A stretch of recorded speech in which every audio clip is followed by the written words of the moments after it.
তিল্লাচোরা 11। ভোরে এখনও পাখি ডাকে, কিন্তু সেই ডাকে থাকে বিষাদের সুর। সকালে সূর্য গায়ে মেখে হাল কাঁধে নিয়ে দল বেঁধে মাঠে যেতে দেখা যায় না চাষাদের। উঠানে দাদিকে ঘিরে ধরে শুল্লুক কিংবা কিচ্ছা বলতে জ্বালায় না বাচ্চাদের দল। তাদের ঘরে পুরে রেখেছে গৃহিণীরা। দুপুরবেলা আর পুকুরঘাটে যায় না মহিলারা, রাতের বেলা যায় কুলসি নিয়ে। বুড়ো রইসুদ্দিন গোয়ালঘরের সামনে বসে বিলাপ করে, তার ছেলে উজানে আছে। রাজাকাররা এসে গোয়ালের সব গরু আর সাথে ছেলের বউকে ধরে নিয়ে গেছে।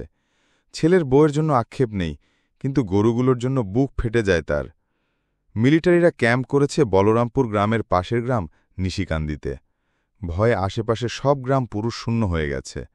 যারা ছিল তারা ঘরে লুকিয়ে থাকে, অথবা রাজাকার বাহিনীতে যোগ দিয়েছে। জোয়ারদার সাহেব শান্তি কমিটি করেছেন। তার বাড়িতে প্রতিদিন বিরাট মোৎসব হয়। গরু খাসি জবাই হচ্ছে প্রতিদিন। মিলিটারির বড় অফিসাররা প্রতিদিন দাওয়াত কবুল করে যাচ্ছেন। কলিম ব্যাপারী রাজাকার বাহিনীর কমান্ডার হয়েছে। তাকে আড়ালে আবডালেও কেউ চোরের দোসর বলার সাহস পায় না এখন। রোশনি আর গঞ্জে যায় না এখন, কিন্তু সকালে উঠেই সেই বাঁশ নিয়ে বসে থাকে, এটা সেটা বানায়। আমেনার চালের ভাড়ারে চোখ বুলিয়ে শঙ্কিত হয়। মনে মনে শুধু বলে, কবে শেষ হইব যুদ্ধ? নসু মাঝি মাঝে মধ্যে লুকিয়ে চলে আসে, এটা সেটা দিয়ে যায়। আমেনা প্রতিবারই নসুকে বলে, এইসবের দরকার নাই, আর কিছু আইনেন না। কিন্তু কোনোবারই আমেনার গলায় জোর থাকে না। বলরামপুর গ্রাম আর আগের সেই গ্রাম নেই, কিন্তু হুরমতির গলা সেই আগের মতোই আছে। নসু আসলে সে ব্যঙ্গ করে চেঁচিয়ে বলে, ভাতার আইসে, সালুন দিয়া ভাত দেও। নসু লজ্জায় অপমানে মাটির সাথে মিশে যায়। রোশনির রাগে দাঁতে দাঁত ঘষে। কিছু বলতে গেলে আমেনা বাধা দেয়, চোখের ইশারায়। হুরমতির স্বামী তরিকত মোল্লার রাজাকার বাহিনীর সদস্য। তার পাশের বাড়িতে থাকার কারণেই হয়তো এখনও পুরুষভিন এই বাড়িতে কারোর নজর পড়েনি। কিন্তু কতদিন নজর বাঁচিয়ে থাকা যাবে? নসু আমেনার দিকে তাকিয়ে বলে, ভাবি এইখানার পইরা থাকার কি দরকার? সবাই চলে যাইতেছে। কই জাম্মু ভাই, ঘর সাইরা? ঘর তো ঘরের জায়গা থাকব, আগে জানটা বাঁচান। মিলিটারিরা নাকি মাইয়া লোকগুলারে ধইরা নিয়ে যাইতাছে। রোশনি আর আমেনার দুজনেরই বুক কেঁপে ওঠে। আমেন বলল, ব্যাপাকখানে মিলিটারি আইসে, জামু গই। নসুমাঝি গলা নামিয়ে বলল, নালিন্দা বাড়ি থেকে প্রত্যেক দিন বড় নাও দিয়া নালিন্দা বাড়ি নামাই দিয়ে আসুন। গলার স্বর আরও নিচু করে নসু বলল, ওইখানে মুক্তিরা ক্যাম্প করছে, মিলিটারির সাহস নাই হেদিকে যাওনের। আমেনা শুধু হুঁ বলল। কেন যেন এই ঘর ছেড়ে যাওয়ার কথা সে চিন্তা করতে পারে না। একদিন কিছু না ভেবে ভোরে বের হয়ে গিয়েছিল, ভাগ্য তাকে সন্ধ্যার মধ্যে ফিরিয়ে এনেছে এই ঘরে। কিছু একটা বেঁধে রাখে আমেনকে। সেটা কি? ফজরের স্মৃতি নাকি অপেক্ষা? আমেনা জানে না। 2 সপ্তাহে ইউসুফ মুন্সি আর বাচ্চু মিলে জেলখানার সব কাগজ আর গাছের ডালপালার টুকরা জোগাড় করে ফেলল। জেলখানার ভিতরটা ঝাড়ু দিয়েও এত পরিষ্কার করা যায়নি কোনো দিন। একেবারে তকতক করছে। পরিবেশ দেখে গার্ডরা খুশি, কিন্তু বাচ্চু আর ইউসুফ মুন্সির মুখ মলিন। ইতোমধ্যে তারা নিশ্চিত তারা পাগলের তালে নাচছে। নিজেদের বোকামির জন্য দিনে শতবার নিজেদের অভিসম্পাদ দেয়। সুজন একটু সুস্থ হয়ে উঠেছে, কিন্তু রাতের বেলা জ্বরটা বেড়ে যায়। তখন সে তার বিস্তৃত প্রায় মাকে দেখতে পায়, কথাও বলে। ফজর শুধু দিন গুনছে, তার আর তর সইছে না। পায়চারা করতে থাকা প্রফেসরের কাছে মাঝে মধ্যে অধৈর্য হয়ে জিজ্ঞাসা করে, কবে? প্রফেসর ঢিল ছুঁড়ে উপরে, তারপর বলে, সময় হলে। আজও পূর্ব দিকে দেয়াল ঘেঁষে পায়চারা করছে প্রফেসর। ফজর দুটো ইটের টুকরা নিয়ে তার হাতে দিল গোপনে, তারপর বলল, হুজুরে কয়, আপনি পাগল, আপনার কথায় নাচা ভুল হইছে। তোমারও কি তাই মনে হয়? ফজর মাথা নিচু করে রাখল, তারপর বলল, আর কতদিন এমনে চলব? কবে যামো এখান থেকে? প্রফেসর কিছু বললেন না, একটুও বিচলিত হলেন না। চারদিকে তাকিয়ে উপরে ঢিল ছুড়লেন। দেয়ালের সাথে লাগানো ল্যাম্পপোস্টের বাতিটি আর্তনাদ করে ভেঙে গেল। তিনি ফজরের দিকে মুখ ঘুরিয়ে হাসি মুখে বললেন, আজকেই। ইউসুফ মুন্সি তার পরিবারের কথা বলছে। একটি মেয়ে, একটি ছেলে তার। মা বাবা এখনও বেঁচে আছে। মেয়েটি নাকি তার খুব ন্যাওটা ছিল। এখন সারাদিন কাঁদে, খালি বাজান বাজান করে। আঙুলের কড়াগুনে হিসেব করল ইউসুফ, মেয়ের বয়স 13 পার হয়ে গেছে। মেয়ের জন্য কি নিয়ে যাবে তাই নিয়ে পরামর্শ চলছে এখন। ফজর এসে বলল, গঞ্জ থেকে শাড়ি কিন্না লইয়া যাইয়েন। কিন্তু টাকা কই? ইউসুফ মুন্সি একটু চিন্তায় পড়ে গেল। তারপর তার মুখ উজ্জ্বল হয়ে উঠল, বারেকের দোকান থেকে বাকি নিমু, পরে শোধ দিমু। শোধের কথা আসতেই ফজর বলল, দেশে গিয়া কি কাম করবেন? ইসলামের লাইগ্গা যুদ্ধ হইতাছে, আমিও হেই যুদ্ধে সামিল হমু, রেজাকার হমু। বাচ্চু সাথে সাথে সম্মতি দিল, বলল, ঠিক বাত, হামভি পাকিস্তানি ভাইগোর লগে থাকুঙ্গা।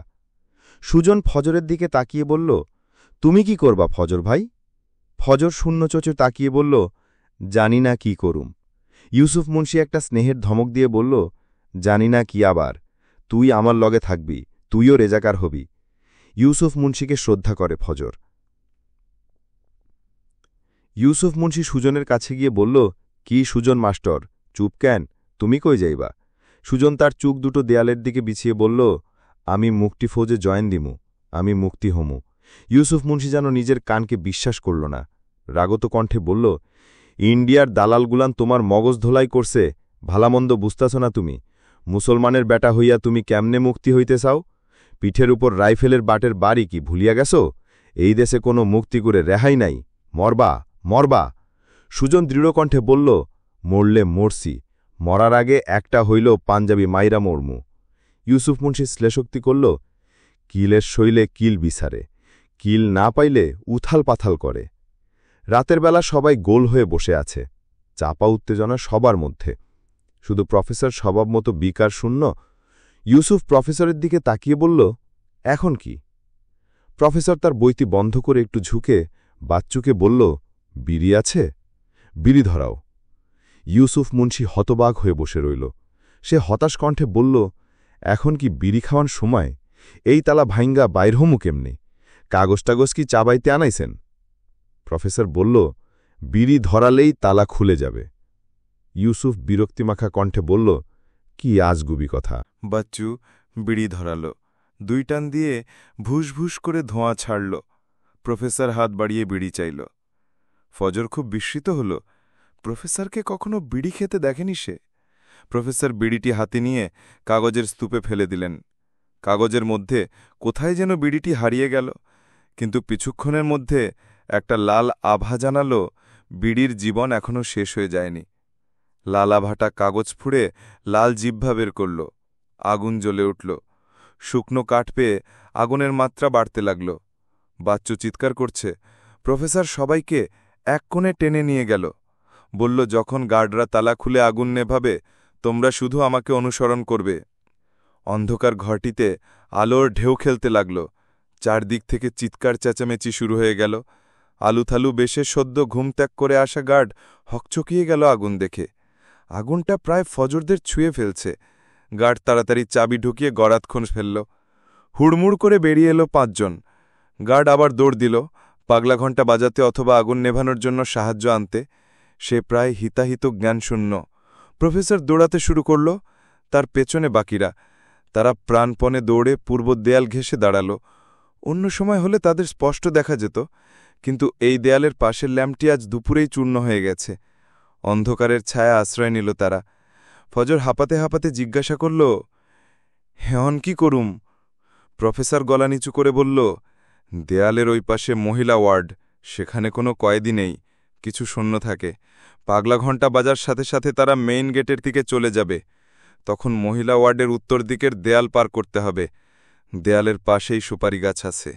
দেয়ালের ওই পাশেই জেল জীবনের সমাপ্তি। তবে সেখান থেকে জঙ্গলের পথ ধরে যতক্ষণ পারা যায় দৌড়াতে হবে। যুদ্ধের সময় জেল পালানো কয়েদিদের খোঁজার জন্য খুব বেশি ঝামেলা করবে না কেউ। এখন ভেতরে আর বাহিরে তেমন পার্থক্য নেই। একটা ছোট কারাগার আর একটা বড় কারাগার। ইউসুফ মুন্সি ভ্রুনাচি ফিসফিস করে বলল, সবই বুঝলাম, তা এই উঁচা দেয়াল পার অমুক এমনে? এইখানে তো কলা গাছও নাই। প্রফেসর বলল, দেয়াল খুব বেশি উঁচু না, 12 ফিট হবে। একজনের কাঁধে ভর দিয়ে পার হওয়া যাবে। ফজর জিজ্ঞাসা করল, যে শেষে যাইব হে কার কান্দে খাড়াইব?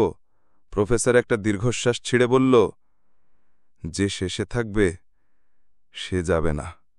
সুজন আতকে উঠল। সে বলল, না, আমি থাকুম না। প্রফেসর হেসে বলল, তোমার চিন্তা নেই, তুমি সবার আগে যাবে, আমিই যাব না। সুজন স্বস্তি পেল। বাচ্চু, ইউসুফ আর ফজর হতবাক হয়ে গেল। ইউসুফ মুন্সির মনে এই প্রফেসরের মানসিক অসুস্থতা নিয়ে আর কোনো সন্দেহ রইল না। কেউ কিছু বলল না, কেউ চায় না প্রফেসরের সিদ্ধান্তে পরিবর্তন আসুক। শুধু ফজর একটু ব্যথিত হল। একদল গার্ড পানি বালি নিয়ে দৌড়াতে লাগল। এর মধ্যেই পাগলাঘণ্টা বিকট শব্দে বেজে উঠেছে। শব্দহীন রাত্রিতে শব্দটা দানবের মতো শোনাচ্ছে। একে একে সুজন, বাচ্চু, ইউসুফ পার হয়ে গেছে ফজরের কাঁধে পা রেখে। এখন ফজরের পালা, কিন্তু সে নড়তে পারছে না। প্রফেসরের দিকে তাকিয়ে বলল, কেন স্যার, আপনি যদি না যাইবেন তাইলে এত কিছু কেন? প্রফেসর কিছু বলতে পারল না, বলার সাধ্যও নেই। এই জেলখানা থেকে বের হওয়ার ইচ্ছা তার নেই। বাইরের পৃথিবীতে সে খুনি, আর জেলখানায় সে পাগল। নিজের বউয়ের খুনি হওয়ার চেয়ে পাগলই থেকা ভালো। আরেকটি যন্ত্রণা তাকে কুড়ে কুড়ে খায়।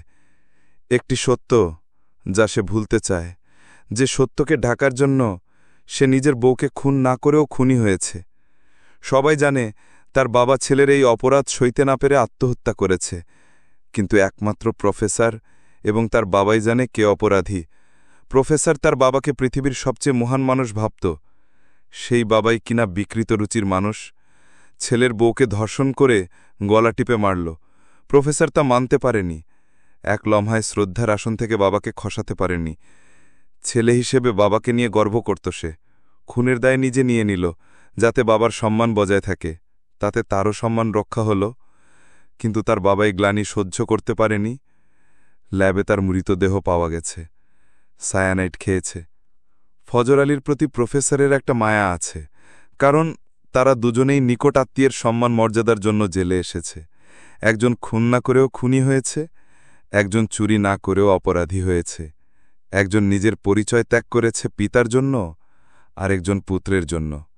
প্রফেসর ফজরকে আদেশের সুরে বলল, আমি বসছি, তুমি আমার কাঁধে দাঁড়াও। এত বড় বেয়াদ্দপি আমি কেমনে করি স্যার? প্রফেসর ধমক দিয়ে বললেন, বেশি কথা বলো না, সময় কম, তাড়াতাড়ি করো। ফজর দ্রুত হাঁটু ভাঁজ করে প্রফেসরের পা ছুঁয়ে নিল। মাথা নিচু করে বলল, যেই হাত দিয়ে আপনার পা ছুঁইছি, সেই হাতটা আমি আমার পোলার কপালে ছোঁয়ামু, সেও যাতে আপনার মতো মানুষ হইতে পারে। প্রফেসর তার আবেগ দমন করে আবার তাড়া দিল। ফজর সাবধানে প্রফেসরের কাঁধে পা দিয়ে দাঁড়াল। তার চোখ বেয়ে জলের ধারা নেমে এসেছে। দেয়ালের ওই পাশে নামার আগে সে প্রফেসরের দিকে তাকাল। একই সাথে তার চোখে জল এবং প্রশস্ত হাসি দেখতে পেল প্রফেসরের মুখে। পাগলাঘণ্টা তখনও বেজে চলেছে, আসলেই উন্মাদের মতো বাজছে। মহিলা ওয়ার্ডের দেয়াল ডিঙিয়ে বড় রাস্তা পার হয়ে ঝোপঝলে ভর্তি জঙ্গলে ঢুকল তারা। অন্ধকারে উল্কার মতো ছুটে চলেছে চারটি মানুষ। কাঁটার ঝোপে চামড়া ছড়ে রক্ত ঝরছে। সাপ খুব সমৃদ্ধ জঙ্গলে সব ভয় বাড়িয়ে তারা বোধহীনভাবে দৌড়াচ্ছে। শুধু তাদের পেছনে তাড়া করা একঘেয়ে ঘণ্টার শব্দটা ধীরে ধীরে মিলিয়ে গেল।